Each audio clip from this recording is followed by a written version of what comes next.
We're 1 week away from this thing that we've been planning forever, it seems like.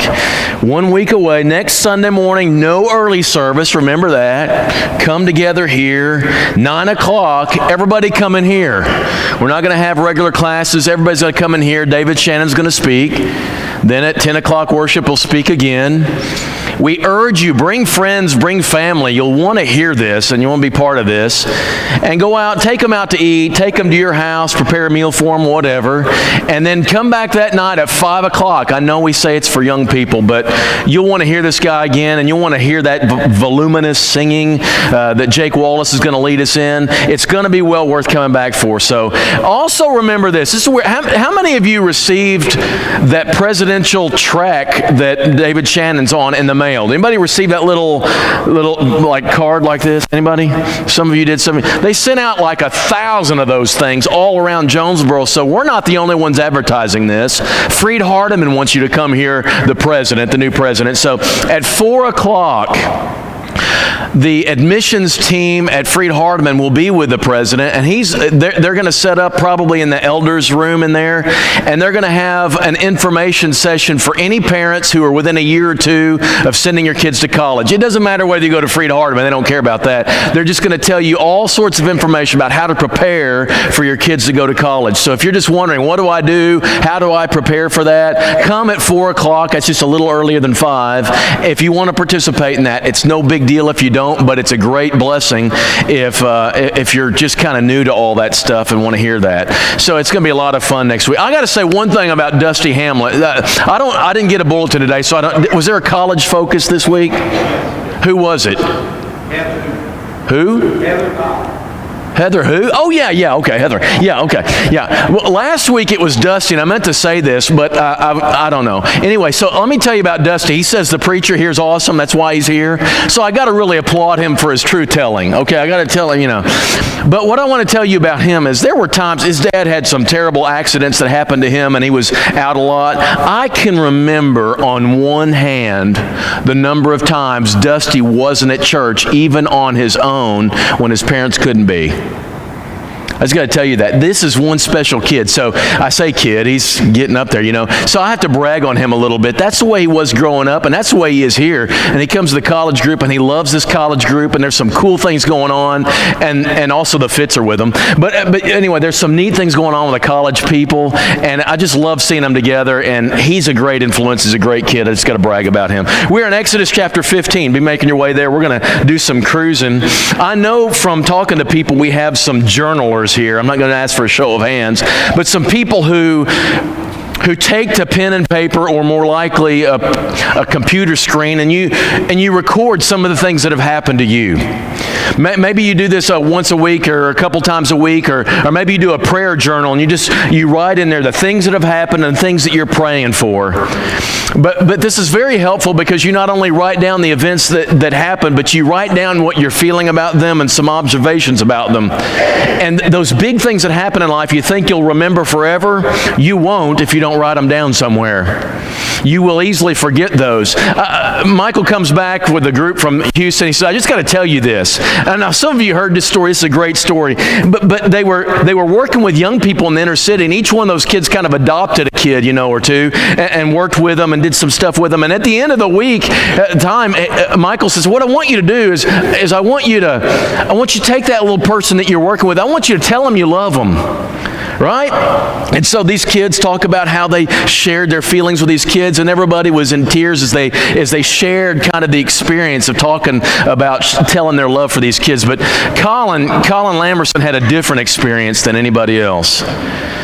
Because when it came time for him to do it, he looked at this kid and he said, I just got to tell you, man, I love you. And the kid looked at him and said, what's wrong with you, man? What's wrong with you? And he gets up real mad and leaves, and that's the last time Colin sees him. He thinks it's gross for a guy to tell him he loves him. Now, that's the kind of thing you got to put in a journal, y'all.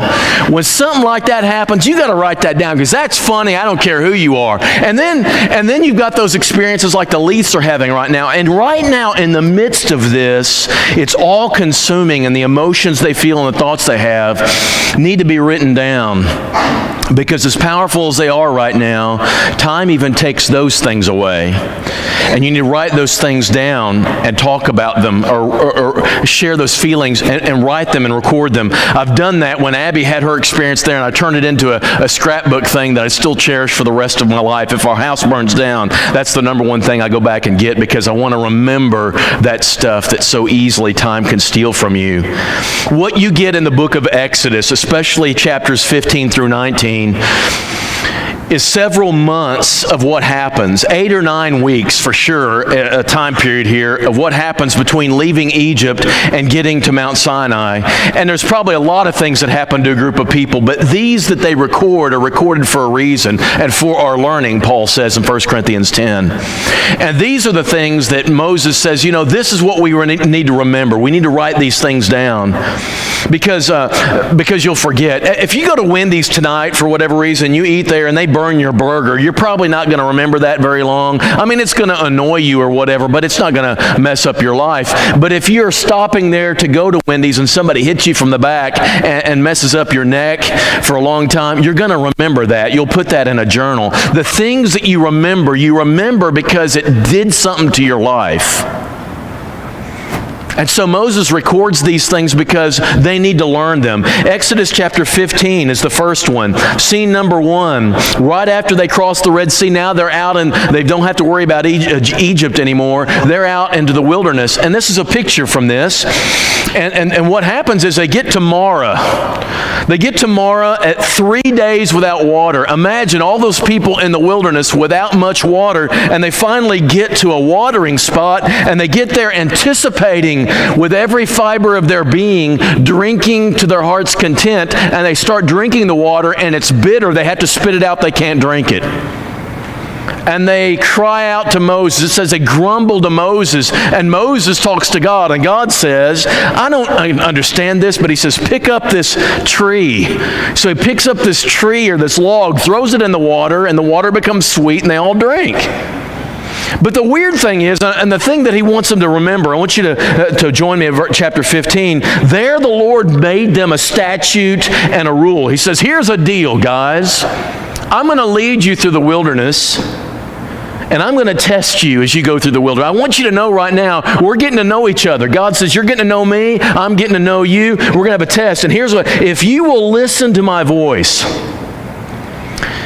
if you will do what is right in my eyes, and you will give ear to my commandments, and you'll keep my statutes, I will put none of the diseases on you that I put on the Egyptians. You know those things you saw I did to them? I won't do that to you if you listen to me. I'm the Lord your healer.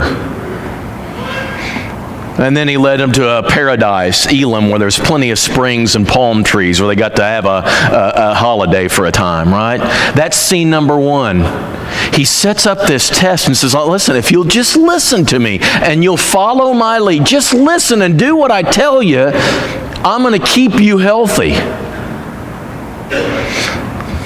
Scene number 2, chapter 16. This is some 5 weeks later, on the 15th day of the 2nd month after they left. Israel again grumbles against Aaron and Moses. This time, it's because they don't like the diet. We wish we have died by the hand of God in the land of Egypt, where we sat by the meat pots and ate bread to the full. It's not that they were going hungry. They had food. They have their livestock with them. They had cattle, right? It's they aren't getting the amount they want and the selection they want. And they grumble to Moses. And God doesn't get on to them. He responds to Moses, here's what I'm going to do. He doesn't reprimand the people. He doesn't get mad. He doesn't lose his cool. God just looks at it very indifferently, very distant. And he says to them, and he appears to them in a cloud, right? And in the evening, he says, you're going to eat meat. And in the morning, you're going to eat bread. And you're going to know that this came from me, he says. I don't want you just to be satisfied. I want you to be satisfied and know that I'm the one who gave it to you. because I'm teaching you that I'm more than capable of taking care of you. And sure enough, quail comes up right in the morning, and or in the evening, and the morning dew brings the camp this white stuff on the ground. And the dew came, and all of a sudden there was white stuff all over the ground, and it was described as a fine flake-like wafer, right? And the people go around in the Hebrews saying, manna? Manna? What is this? What's manna? They name it manna from what? That's what is it? And so that's how they come up with the name. Special stuff. It was very versatile. You read in the text why. You can bake it, you can boil it, you can eat it raw. And if it were the South, you could also deep fry it. But it's not there yet, okay? You can do anything you want with this stuff. And it tastes a little bit like chicken. No, it doesn't say. It tastes a little bit like honey. Any idea why God would give it a little bit of a honey flavor? Promised land is the land of milk and honey, and I want to give you a taste for it, right? Just a little bit of a honey tint to it. And every morning you go out there and you gather an omer of this stuff, he says. And I want you to know it's going to come with the dew, and you got to get out there in the morning. You got to gather enough for the day, because once the dew is done and the wafer stuff is out there, and then the sun comes up and it melt it, and that's all for the day. That's all you got. I'm not going to bring you any more. You got to get your whole omer. But on the sixth day, he says, I want you to gather a couple of those, because unlike any other day, it's not going to spoil overnight. It's going to be there for the Sabbath, because I'm not sending you any for the Sabbath. And this is the first time the Sabbath is mentioned, so he's training them to take a day off and let God run the world without their help for a day. And you know what they do. The test comes because they fail this. There's a few of them that don't gather enough. They go a little bit hungry. There's some of them that don't gather on the sixth day. They get up on the seventh day thinking that they'll find it, but they didn't listen. They didn't understand why that day should be any different, and the test was clear. God was specific in his words. And those who listened were fine. Those who didn't went hungry. And the Lord had this to say, how long will you not listen to me? The manna, you see, is a test. I will take care of you each day for its day. That's why in the Lord's Prayer, as they give us this day our daily bread, just enough for today. To record this as graphically as possible, he says, I want you to grab a jar, and I want you to put some of this manna in it.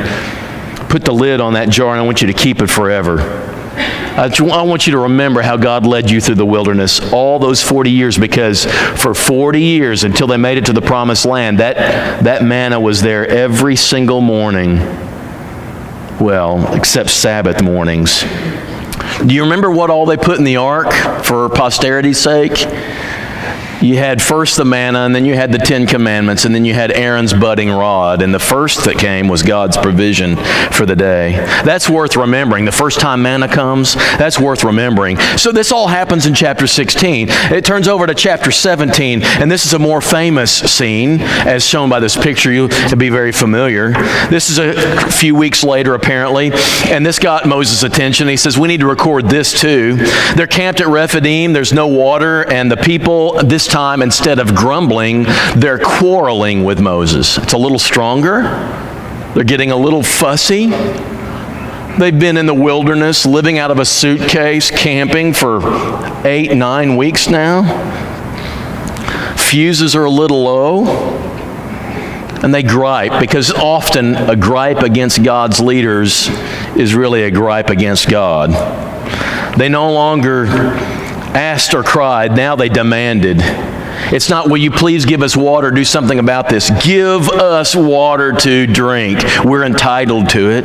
It's getting a bit ugly. Why'd you bring us out of Egypt anyway? We could have died of thirst there in Egypt if you wanted us to. And the most troublesome line is the last one of this particular text, when it says, the people all tested God. Is he with us or not? They're actually asking, is God even with us at all? After all they've been through, they're going to ask God, where are you? That's sick.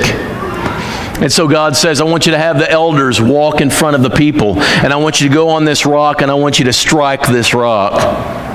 And he struck the rock, and all this water comes pouring out of there, enough for everybody. Those are the three incidents that Moses wants to record and make sure that everybody remembers. So as a journaler, you would not just write down these events that happened, you would make some observations. I want you to know something. God will test you as His person.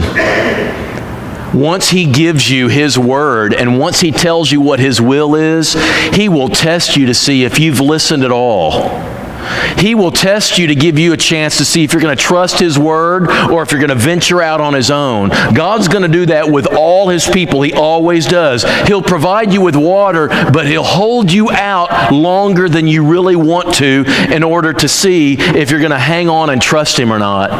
And what ends up happening is, here are some signs that God's people are failing to trust, okay? God tests His people. If God's people grumble, it's a sign you're failing the test. Philippians 2, do all things without grumbling or complaining. Now here's a weird thing. It's only grumbling when you grumble among each other or talk about each other. If you grumble to God, it's not grumbling. What's it called when you grumble to God? Prayer. It's okay for you to grumble. You can grumble to God all you want to. If you cry out to God and you have to grumble and you complain, you go ahead. God says, I'm big enough to handle that. It's when you start talking among each other, grumbling about God's provisions, that's when God gets ticked off. Now, He doesn't get ticked off, by the way, before Exodus 20, before the 10 Commandments and the people agree to go into covenant with God. Until then, God is incredibly patient. But after the covenant is formed and after they've experienced God's provision and God's total presence, when they then grumble, God gets fierce. And suddenly you start seeing fire and serpents and the earth open and things. That's when God gets angry. He gives you time to get to know Him and trust Him. Grumbling, God can't stand it. And when you grumble and you complain to someone else, oh, God takes offense to it. But if you go straight to Him with it, God has no problem with it. None at all. So go ahead and grumble to Him. It's okay. Just don't talk behind His back, okay? And then He says, you kind of up the ante a little bit. When you start quarreling and fussing with people, you see, this is why you got to be careful about fussing to the elders all the time, or about the elders. Go fuss to the elders. It's okay. It's when you fuss about them behind their backs.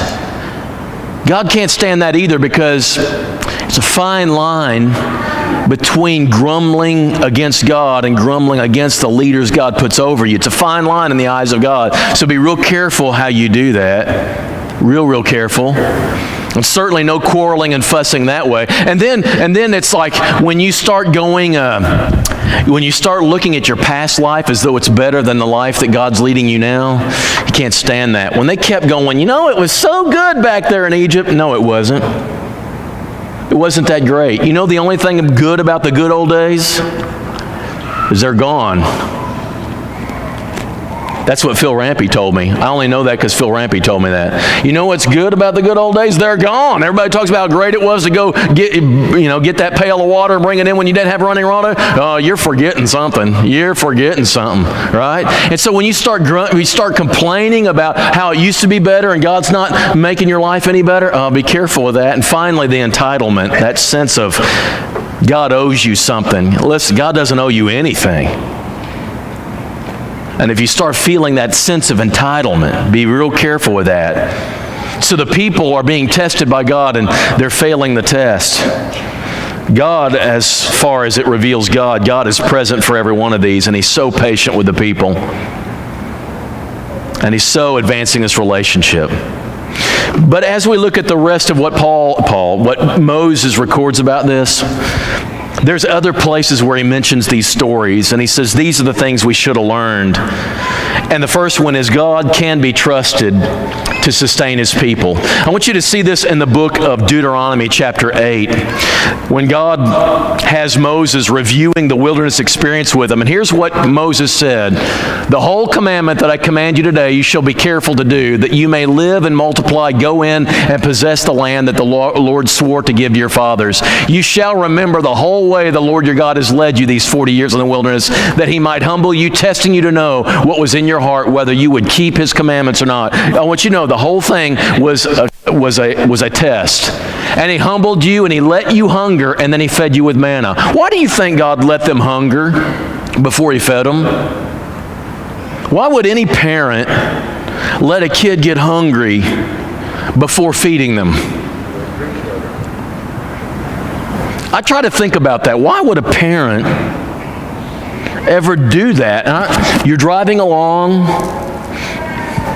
and the kids are all saying, I'm hungry, and you know it's only 30 minutes before you get to this one, and instead of giving them some junk stuff at a gas station, just wait 30 more minutes. I know in 30 minutes you're going to be okay, and it's going to be a great experience.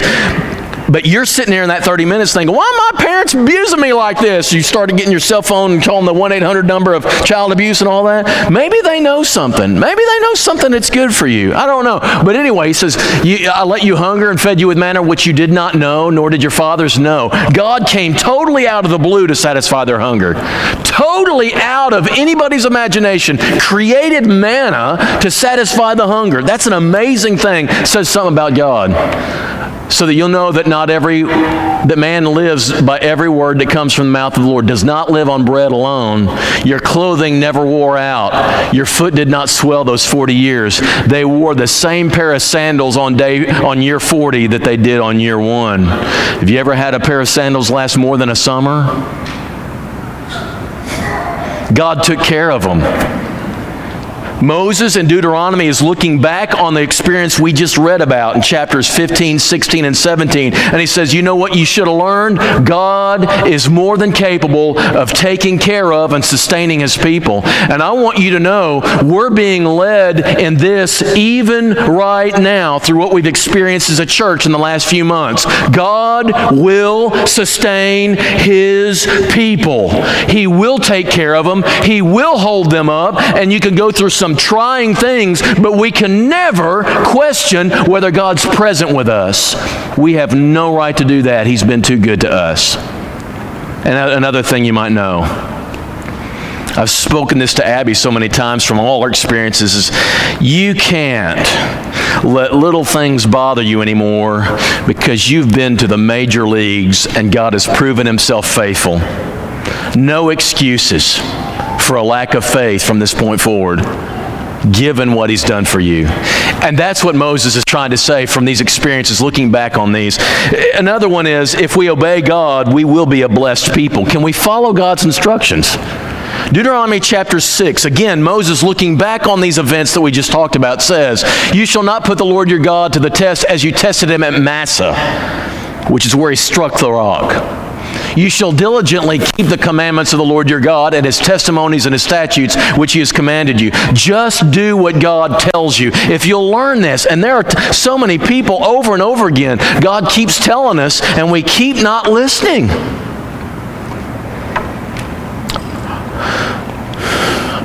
The third one is remember.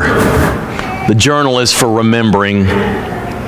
Keep it in your memory. The jar of manna is for them to never forget.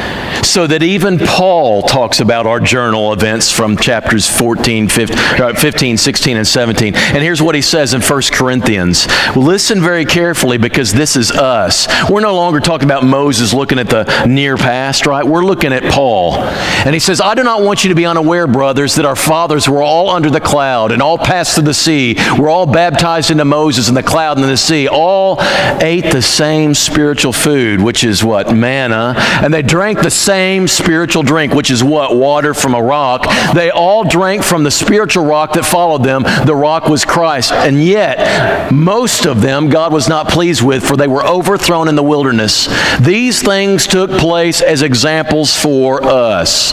This journal from Exodus about what happened back there is not some ancient history we dust off and say, well, those people were such idiots. It's for us. And here's what the truth is. They experienced God's amazing provision day in and day out, and yet they lost the grace of God. You get that? How many of them kept the faith and were still faithful 40 years later? They had the provisions from God. They had the spiritual food. God sustained them. They had the spiritual water. God sustained them. And Paul says in 1 Corinthians 10, you have the Lord's Supper. You have that sustaining. You have baptism. You've experienced this incredible cleansing from God. And yet many, he says to the Corinthians, many of you are forfeiting the grace of God and losing the salvation He has given you and is willing to sustain in you. Be careful, church. It's a rumor, a vicious rumor in the religious world, that once you experience these great provisions, you cannot fall away. It is a total lie. We should know better because the people in the wilderness have demonstrated for us very clearly you can have great provisions from God and just stick your fist in His face and say, it's not enough for me. And God says, see you later. I won't put up with this forever. One other thing, today God feeds us too. We have manna, bread from heaven. We better appreciate it. We better consume it. We better ingest it. Jesus said to them, I am the bread of life. Whoever comes to me shall not hunger, and whoever believes in me shall never thirst. But I said to you, you've seen me, and yet you do not believe. And all that the Father gives me will come to me, and whoever comes to me I will never cast out. For I have come down from heaven, not from my own will, but from the will of Him who sent me. This is Jesus, John chapter 6. And this is the will of Him who sent me, that I should lose nothing of all that He has given me, but raise it up on the last day. This is the will of my Father. Everyone who looks on the Son and believes in Him should have eternal life. I'll raise him up in the last day. And the Jews, what did they do when they heard His bread of life discussion? I am the bread of life. I am the manna of God who gives you nourishment. What did they do, church? What did the original Jewish hearers of Jesus' sermon do? Grumbled. Boy, does that sound familiar. I don't like this truth.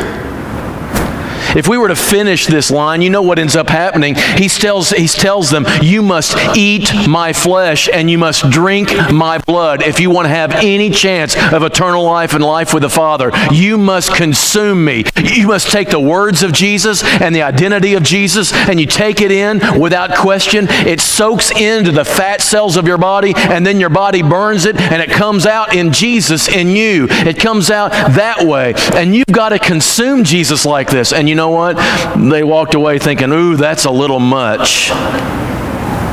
And Jesus looks at His own disciples and says, are you going to walk away too?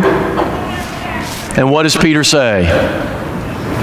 Where shall we go? You have the words of life. You are the only source of spiritual life for us. They had this opportunity in the wilderness, and they shirked it. We have this opportunity today. Through Christ, we must not do the same.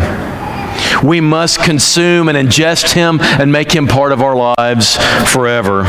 There are so many other benefits to be gleaned from these recordings, but these are enough, except for one more. Israel witnessed the provisions and the sustaining power of God, and yet they refused to believe Him. They heard God's words, and they didn't listen, and they failed to trust. It was a test, and they failed. Total F. But there was one who came along from within Israel who did witness God's provision and sustenance, and he obeyed perfectly. He heard the words of God and he conveyed them perfectly. He too was driven into the wilderness to learn that man does not live by bread alone, but by every word that comes from the mouth of God. And he passed the test with flying colors. And because he did, we can too.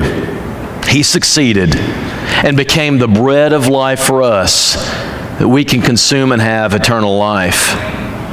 Israel had that food they could go out and gather and eat, and it would sustain them for years, and they failed. We have this bread in abundance all the time, right in front of us, at our disposal at any time. Not just in the morning, but any time. The words of Jesus. Will we do any better?